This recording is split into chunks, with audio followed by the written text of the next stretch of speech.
you? Not too bad at all, thank you. Thanks so much for jumping on with me tonight. I'll quickly introduce both of ourselves and then we can dive straight in if you're ready. Hello, everyone. Thank you so much for joining us for another episode of the Wellness Chat. And we will be talking about burnout, resilience, and strategic self-care tonight. And it is so important that we talk about this more often because burnout is a thing. And that's why I'm so happy to have you on here tonight, Mel, because you are an expert in self-care and burnout, and you're helping a lot of people manage and get over or through burnout. And it is not a small feast, I can tell you that. No, it's not. Yeah. So how about we start with you telling us a little bit how you became an expert in burnout and self-care? Yep. So, like most things in life, I became an expert in burnout by going through it.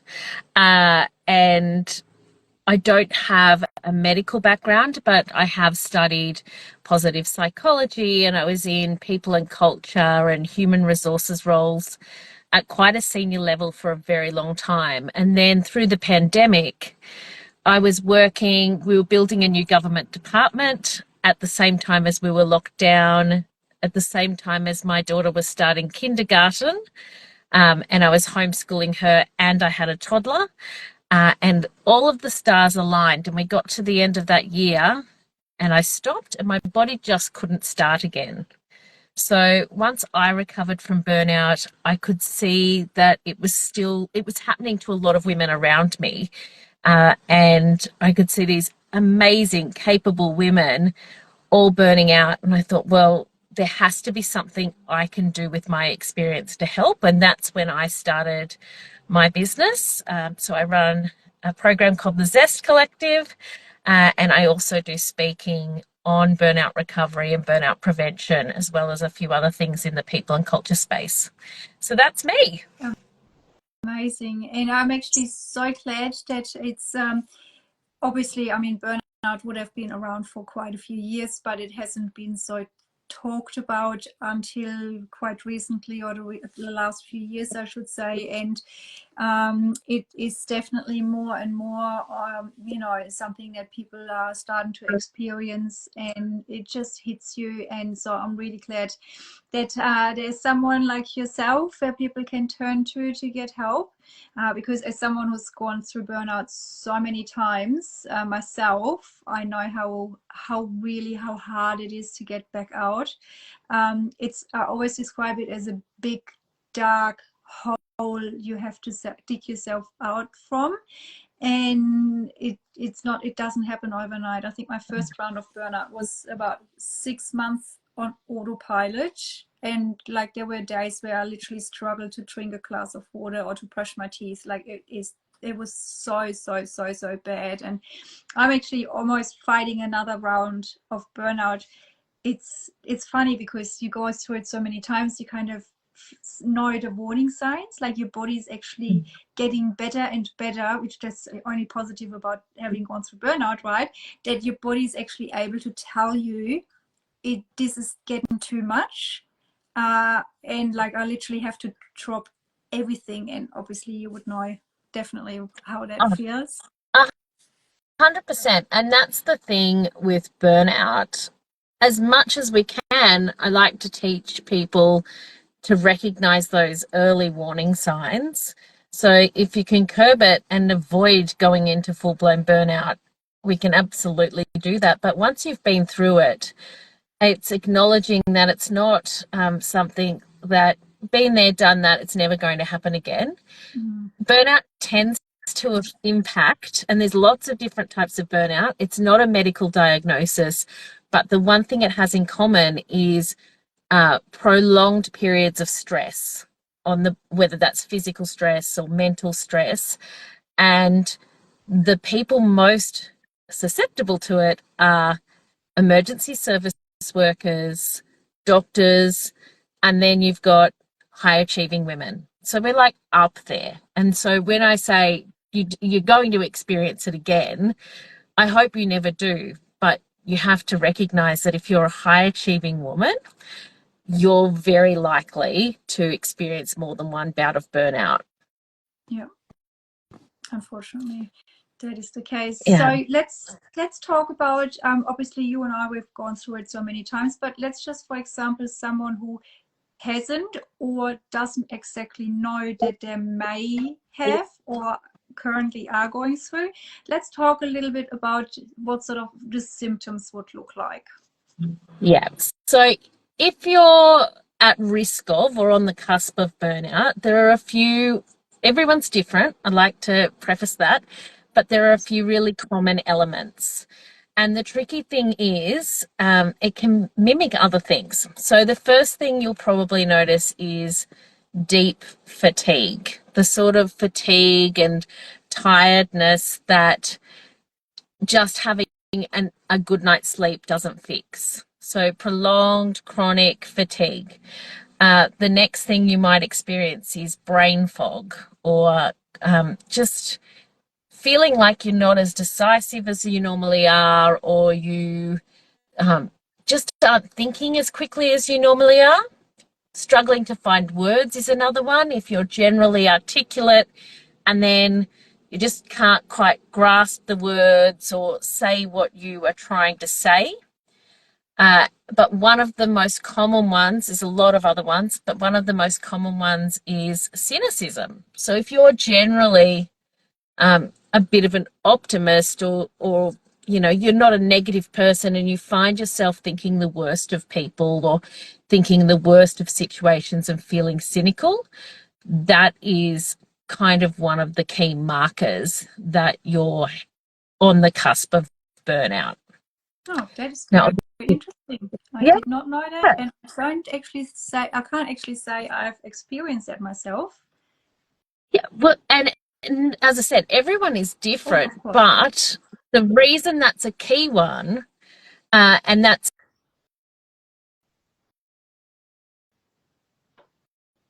the reason that's a key one is if you're going through burnout, not just because of overwork or, you know, a long period of being very busy, if there's an element of culture to that, so you're in a toxic workplace, or there's a really difficult family situation, or something that's really testing, I guess, your trust in people, what you have believed to be true about situations, and then you're finding you're not in a particularly great situation, your brain starts to apply that to all the situations. Wow. And so you start to feel quite cynical about things that you normally wouldn't outside of the situation that perhaps is contributing to your burnout. So that's quite a warning sign, but it doesn't apply to everybody.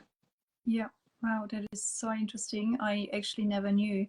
There's a couple of other things that I can actually add to the list of, you know, how you've mentioned the fatigue and stuff like that. So for me, when I was going through this long bout of burnout, for me, it was like I had a good night's sleep, but then around 11 in the morning, I felt like I worked 3 days non-stop, and I was so tired that I actually felt like I had to lie down and have a sleep.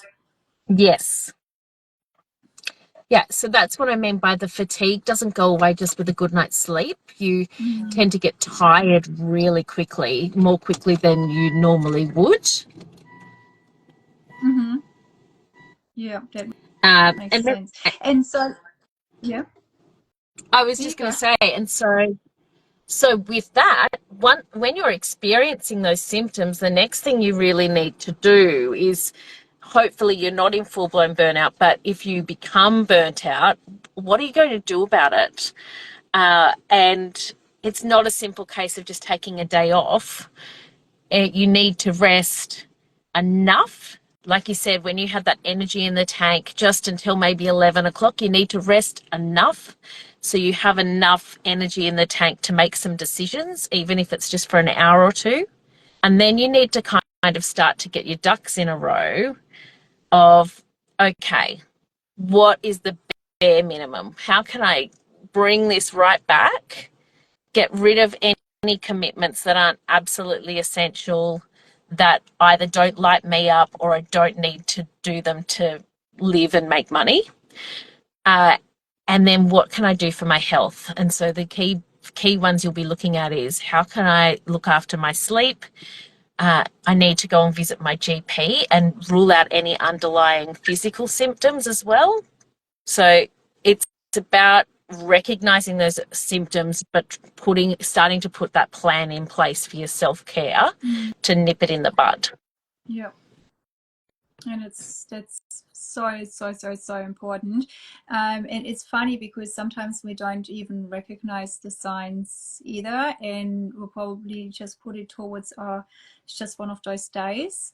And if they're persisting, if you have more than one or two of those days, it should definitely be a warning sign to just put on the brakes and just like, what's going on? This can't happen. Like, as I said before, like I literally have to drop everything I'm doing. Like for me, I'm lucky now. I do consider myself really lucky that I can feel it coming. So for me, it's like almost like my head's exploding because I'm so much thinking and, you know, obviously working a lot with my brain, doing, you know, computer stuff and everything. It's like literally, no, can't do it. So tell us a little bit about how you would build up resilience. Yeah, so resilience is a funny one in that you can't build it without going through something really uncomfortable. So basically, resilience is how our bodies and our brains learn to react to uncomfortable situations. That could be trauma, but it also could be going through awkward social situations. It doesn't have to be as full blown as, you know, a life trauma or a tragedy. And so we can't force resilience. You can't just say, I'm going to do some exercises to build resilience. What you can do is, if you're finding yourself in a situation where you feel your resilience is being tested, so again, I go to things like, you know, a toxic workplace, or even if you're short staffed, it's not necessarily toxic, it's just really busy. When you're being challenged, when your resilience is being challenged, you can take a bit of a break and think back and try and think of a situation you might have been in before that might not be exactly the same, but where you felt those feelings before. And, you know, what did you learn from that? What can you do? What did you do then that you can implement now? And it's kind of taking those automatic things in our brain that builds that resilience and making them a conscious activity of looking back, trying to find a situation that you can apply some knowledge from. That's basically how we build resilience. It's really important to note though, resilience is a bit like a roller coaster, right? Or it's like that when we say we're filling our own cup. Our cup's not always going to be full. Our resilience tank is not always going to be full. So we need to recognize that sometimes you can't just activity your way out of it and resilience your way out of it. Sometimes if none of these things are working and you're still really stressed or you're still really tired or it's just not, you're not bouncing back, that's okay. It doesn't mean you're not a resilient person. It just means that your resilience tank is empty and you need to give yourself some grace and have some rest before you can rebuild that energy. Yeah. So I think it sounds like prevention is key. So, I mean, obviously, resilience is great, but I think if we focus on prevention prior to burnout, is probably another really good path to pursue. Do you have any tips that you can share with us when it comes to preventing burnout? Yeah, absolutely. So the number one thing because I predominantly work with women, we are chronic people pleasers and we are chronic overcommitters. So the number one thing you can do is start having a system in place. I know that sounds really boring, but whether it be weekly or monthly, where you're looking at your week or month ahead you're planning out your time, and you're going, okay, before I say yes to all of these things, is this achievable? Do I really want to do all of these things? And adjust accordingly. And I know that sounds really, really simple, but everyone already knows all of the things about, drink lots of water, optimize your sleep, get your body moving. The part that people don't pay attention to is how much am I overloading my plate with either things I don't have energy for or things I just really don't want to do, and I'm doing it because it will please somebody else.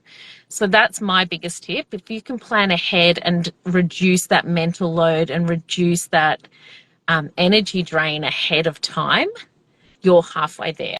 Yeah, that's a fantastic tip. I'll definitely will be keeping that in mind. And if I And could add one other thing, if please you do. are feeling burnt out, I would always recommend people like I follow along people who know about burnout, absolutely do the tips, but still go and see your GP, because for women, particularly once we hit our 40s, there are a lot of hormonal problems and actual illnesses that can be treated that could be giving you the same symptoms. So I would always just go and get a checkup. Make sure it's not your thyroid or perimenopause or something else that, that could be easily treated. Yeah, that's a really good point. Like, I'm not someone to easily go to the doctor. I hate needles, so definitely it's Me on too. the last thing to do list. Talk us through. I'm pretty sure you've got a few little strategies and activities that someone could do whilst going through burnout to ease the mind a little bit. Yeah. Yeah, absolutely. And look, everyone again is different. I deal with a lot of neurodivergent people, so the last thing they're going to want to hear is go and rest and have quiet time, because that's when their brains take over and I'm generalizing, but we kind of spiral. So if that's you, if the activity for you is not giving your brain space because that's going to make you spiral, get out and move your body. And it doesn't have to be, you don't have to go for a 30-minute jog. It could be a 2-minute walk around the yard if that is all you're capable of. But just move your body in those really, those depths, the bad times as you're recovering. That's really important. The other thing, yes,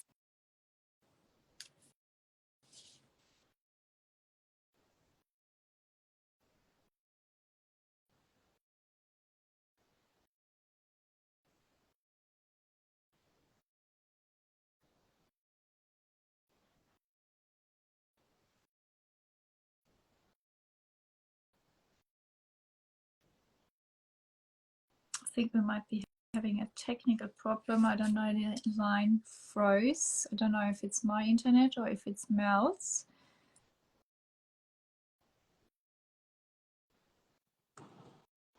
can you hear me? Mel, are you there? Yes, now I can. Yes. Yes, sorry, you Oh, completely sorry. froze on I me. don't know what happened. No, All I right. was just saying, try not to knock your circadian rhythms out any more than they already are. So that Mm-hmm. means, like, if you're resting during the day, that's fine, but try not to sleep too much during the day, because it's actually going to be counterintuitive. Mm-hmm. And in terms of mindfulness and those sorts of things which you touched on, Mm-hmm. there are some really amazing apps. You might not have capacity to do like a 20-minute meditation, but there's one called Hey Lemonade with some amazing little 2-3 minute pep talks. There's another Australian one called Smiling Mind, which has some excellent mindfulness activities that you don't need to think about. You can just hit play and follow along the prompts. And 5 minutes for me, those sorts of things in terms of mindfulness and the mental aspect are really, really helpful. particularly because they're done for you and you don't need to use that mental energy to do anything about it. You just hit play and follow along. Yeah. Amazing. And I can actually add a couple of activities to that as well. So one thing that I did that really helped me was coloring in. So I just printed some coloring in pages from the internet and I just had them on a clipboard and I just sat there and I was doing that for a little while every evening. And that is just the most soothing thing ever for the mind, because you're doing something but you don't have to think. And Yes. like for me it was an absolute lifesaver. Like if I can recommend this to anyone, it's definitely something anyone should be doing. Oh, And I'm thinking, absolutely. yeah, I think jigsaw puzzles could also be beneficial. Whilst I haven't tried them myself, that would have been another one of those things I probably would have done. But yeah, coloring in is just been an absolute winner for me personally. And just try things. Like you said, try colouring in. If that's not doing it for you, it works for a lot of people. But if it's not that, try a craft. Yeah, knitting, Try for jigsaw example. puzzles.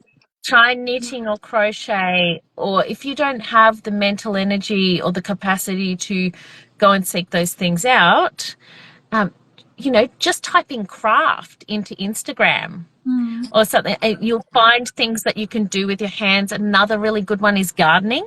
Oh yes. Gardening is amazing because all of these activities, as you've mentioned, you're doing something with your hands, you're still moving your body, you're not taxing your brain too much, but there's enough activity there for it to be quite soothing.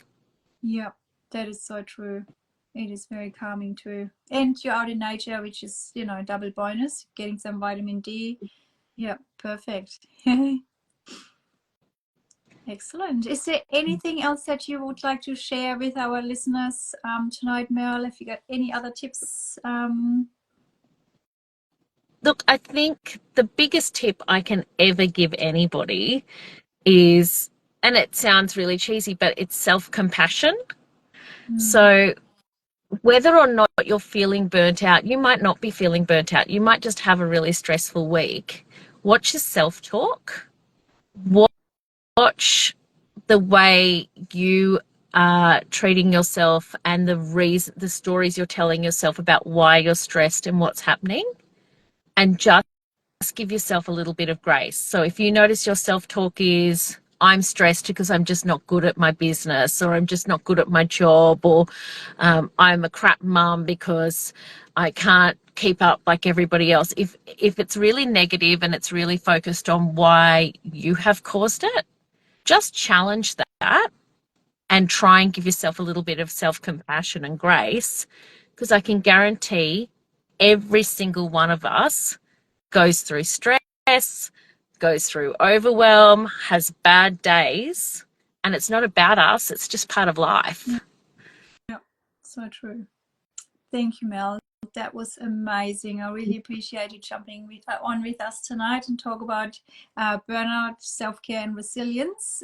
If anyone is watching the replay and you have any questions, feel free to put them in the comments below and we'll get back to you anytime. And thank you so much for tuning in. And Mel, thanks again for jumping on with me tonight. No, thank you so much for having me. It was so lovely to chat. My pleasure. Thank you. Okay. Take care. Bye. Bye.